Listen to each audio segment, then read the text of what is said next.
Colonel साहब ने दो चीजें बड़ी महत्वपूर्ण कही, एक नाम, नमक और निशान। एक आम आदमी के पास ये तीन शब्द होते हैं, लेकिन क्यों होते हैं, इसका सिग्निफिकेंस क्या है, वो कर्नल साहब ने बताया। दूसरी इन्होंने 7C, C for Canada, 7C बताए, man apart everybody and emperor. ये मोंटगोमरी ने कहा था उस वक्त जब। तो मेरा तो यही अनुरोध है सभी से और करबद्ध प्रार्थना है जो हमारे युवा हैं, आप आज भारत की तरफ पूरा विश्व देख रहा है। 135 करोड़ की पॉपुलेशन में आज 90 करोड़ हमारे युवा हैं। 90 करोड़, जिसमें से 45 करोड़ युवा जो है 35 वर्ष से कम उम्र के हैं। 45 करोड़ 35 से कम के हैं। यानी कि ये समझिए अगले 15 साल में ये युवा 11% बनता है, न केवल भारत को, पूरे विश्व को गवर्न करने वाला है। अपना ध्येय उद्देश्य बड़ा करिए। चाय वाला प्रधानमंत्री बन सकता है, बच्चे जो वेंडर्स हैं उनके जो रिक्शे वाले की IAS बन सकते हैं, तो आप क्यों नहीं? आपके अंदर जुनून है। वैसे तो किसी तारुफ के मोहताज नहीं है, लेकिन उन्होंने अपने जीवन में जो काम किए हैं वो एक अजीम शख्सियत बना देते हैं उनको। वो है हमारे मित्र, विशिष्ट सेवा पदक से सम्मानित भारत सरकार द्वारा। दोस्तों, ये वो विशिष्ट सेवा मेडल का सर्टिफिकेट है जो भारत सरकार ने इनको दिया, और ये तब की राष्ट्रपति महामहिम प्रतिभा पाटिल ने इनको दिया।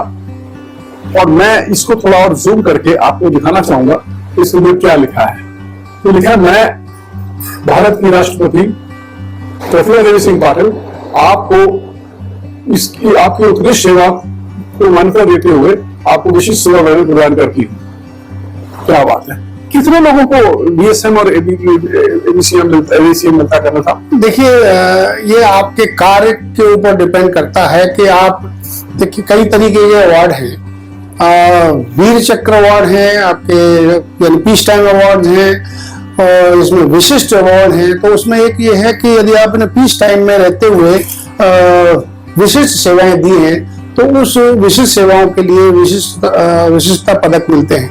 तो ये कितने परसेंट फौजियों को देश सेवा पदक मिलता है? आप देखिए 0.5%। 0.5% जी, वेरी गुड, क्या बात है, बहुत मुबारक। और खास तौर से क्योंकि ये पदक मुझे NCC में रहते हुए मिला है, और NCC में तो सिर्फ एक VSM साल में मिलता है। हाँ, वो मैं एक पहला भाग्यशाली कर्नल हूँ जिसको VSM मिला था। बहुत बढ़िया, मेरे सलाम आपको, मेरी मुबारक आपको, कर्नल गोपाल सिंह।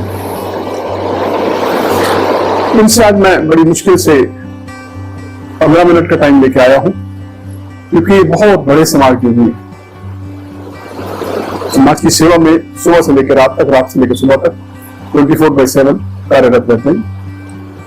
और इनको मैं ही नहीं, इनके बाकी संगी साथी भी योद्धा कर्नल गोपाल सिंह कहते हैं, क्योंकि 14 साल हुए इनको रिटायर हुए, लेकिन आज ये रिटायरमेंट होने के बाद उस जॉब से डबल काम करते हैं।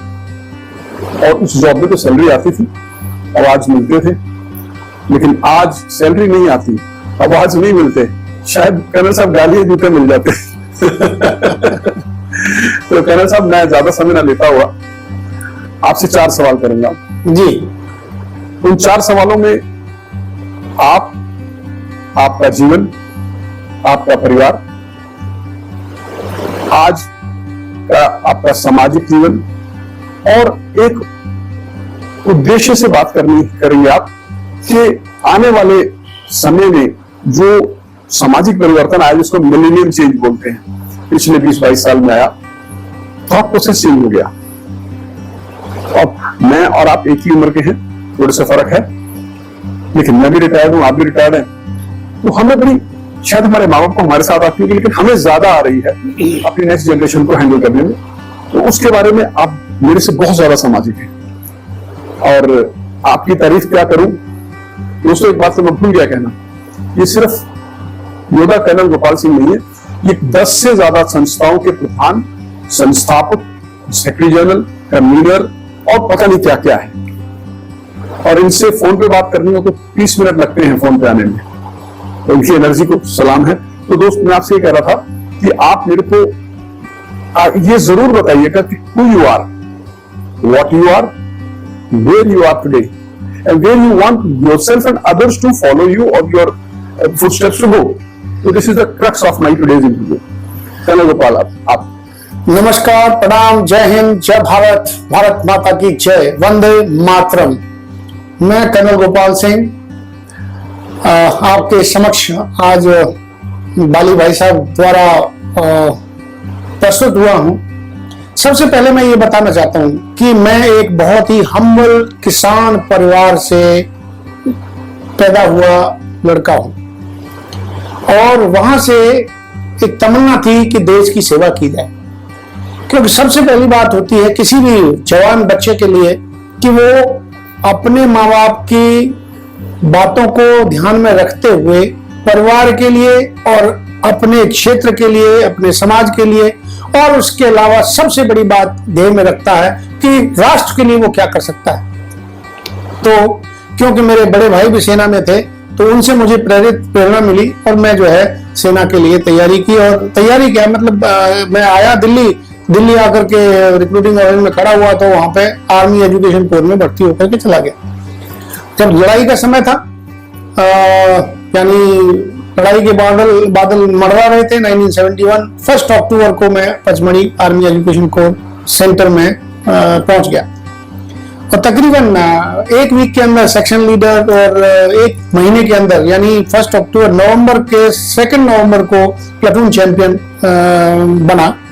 और उसके बाद में हम यानी जब 3 नवंबर को लड़ाई छिड़ी उस वक्त हम यानी युद्ध में जाने के लिए तैयार थे, लेकिन हमें मौका नहीं मिला कि हम युद्ध में जा पाए। लेकिन यानी फरवरी के महीने में हम जाकर के सेना में यानी वेस्टर्न सेक्टर में पहुंचे और उसके बाद में एक तमन्ना थी कि हम सिपाही तो बन गए, लेकिन क्या हम आगे बढ़ सकते हैं। उस बढ़ने के लिए हमने मुहिम छेड़ी और कोशिश की कि हम अफसर बने। तो 1976 में अफसर बनने यानी आर्मी कैडेट कॉलेज में ज्वाइन किया। वहां पर भी क्योंकि मैं पैराशूट रेजिमेंट में एजुकेशन इंस्ट्रक्टर होने के नाते 1 पैरा एलीट रेजिमेंट जो हमारी रेजिमेंट है, parachute regiment special forces, man apart every man emperor, चाहे उसमें कोई भी हो, चाहे वो एजुकेशन से हो, चाहे वो ईएमई का हो या वो सिग्नल्स का हो, मेडिकल का हो, man apart and emperor, man apart everybody and emperor, ये मोंटगोमरी ने कहा था उस वक्त जब मोंटगोमरी, हाँ। तो ये यानी बहुत बड़ी बात है कि एक यानी हमारे फौज में जितने भी आर्मी, नेवी, एयरफोर्स या पैरामिलिट्री फोर्सेस में है तो उसके अंदर जो है हर एक यूनिट अपनी मायने रखती है, लेकिन उनमें से एक सिलेक्टेड लॉट वो जो है अपने एक जुनून के साथ में पैराशूट रेजिमेंट को ज्वाइन करता है। मैरून बेरो को लेने के लिए उसको मशक्कत करनी पड़ती है, बहुत मेहनत करनी पड़ती है। आपने कितनी पैराड्रॉपिंग करी होंगे? मैं 96 पैराड्रॉपिंग मैं पैरा जंप्स एक्चुअली मैं 1991 में एक Russian parachute Korean parachute try कर रहा था। उसमें मेरा पैराशूट यानी जंबल हो गया और मैं हेड के ऊपर गिरा अपने सिर पे। तो मैं मरने से बचा और उसकी वजह से फिर मैं कैटेगरी हो गया और उस वजह से मैं जो है जंप नहीं कर पाया, नहीं तो शायद हो सकता तो ज्यादा जंप, इसलिए 96 ही रह गए। हाँ, 96 ही रह गए। तो आप समझते हैं कि ये यानी पैराशूट रेजिमेंट यानी सारी रेजिमेंट सेना के अंदर, तो देखिए हम जाते हैं तो जुनून के साथ में जाते हैं, राष्ट्र प्रेम, देशभक्ति जुनून लेकर के जाते हैं। कोई भी किसान का बेटा यदि सेना में जाता है तो 3 बातें लेकर के जाता है, एक नाम, दूसरा नमक और तीसरा निशान। नाम उसके माँ बाप का नाम, उसके गांव का नाम, उसके शहर का नाम, उसके राज्य का नाम और देश का नाम, उसके जुनून होता है, उसके शरीर उसमें होता है, दिमाग में। नमक जहां जाता है, जिस यूनिट में जाता है, उस यूनिट का नमक ले खाता है तो उसके लिए कुछ भी करने के लिए तैयार होता है। और तीसरा निशान हमारा तिरंगा, मतलब तिरंगे के लिए नमक और निशान। हाँ, तिरंगे के हमारे हमारे इंडियन भाषा में कहते हैं नमक लाली या नमक रानी। बिल्कुल, मतलब आपने जिस यूनिट का नमक खा लिया तो उसके बाद में आप जो है ना कुछ भी किसी भी तरीके से आप उस यूनिट के खिलाफ या कोई ऐसी कार्रवाई नहीं करेंगे जो उसका नाम बदनाम हो, अपने माँ बाप का नाम बदनाम हो। क्या बात, क्या उसके बात। अलावा सबसे बड़ी बात जो है वो है हमारा मानक तिरंगा। तिरंगे के लिए हम उसके नीचे कसम खाते हैं कि हम हवा में हो, पृथ्वी पे हो, जल में हो, कहीं भी यदि हमें जाना पड़े, कोई भी हमें हमारे सुपीरियर अधिकारी आदेश दें, हम वहां जाएंगे, चाहे हमें 50 डिग्री सेल्सियस टेम्परेचर हो या -50 डिग्री सेल्सियस, चाहे साइकिल हो या जंगल हो, पहाड़ हो, गगन हो, नभ हो, पृथ्वी हो, जल हो, कहीं भी जाना पड़े हम जाएंगे। और यदि दुश्मन के साथ में लड़ाई लड़ते हुए भी यदि कोई यदि हमारी शहादत भी होती है तो उसको हम फिर से स्वीकार करते हैं और उस तिरंगे के अंदर लिपट करके हम सामने आते हैं। क्या बात, मेरे तो ऐसे वीर पुत्रों को जो सुनकर मेरे रोंगटे खड़े हो गए भाई। इन वीर पुत्रों को जिन्होंने शहादत दी और देश की रक्षा की और अभी भी कर रहे हैं, उनको मैं नमन करता हूं, प्रणाम करता हूं, जय हिंद बोलता हूं। जय हिंद। ये तो मुझे आप कौन है, आप क्या है, अब आप क्या है, मैं आपका परिवार कहाँ है? देखिए, मेरा परिवार एक छोटा सा परिवार है। मैं, मेरी पत्नी और 2 बच्चे हैं और बड़ा बेटा जो है आर्मी में कर्नल है। तो वो भी कर्नल बनाया जी। Very good. तो ये बड़ा हमारा सौभाग्य है कि कहते हैं ना कि पॉलिटिशियन का बेटा पॉलिटिशियन बनता है, तो फौजी का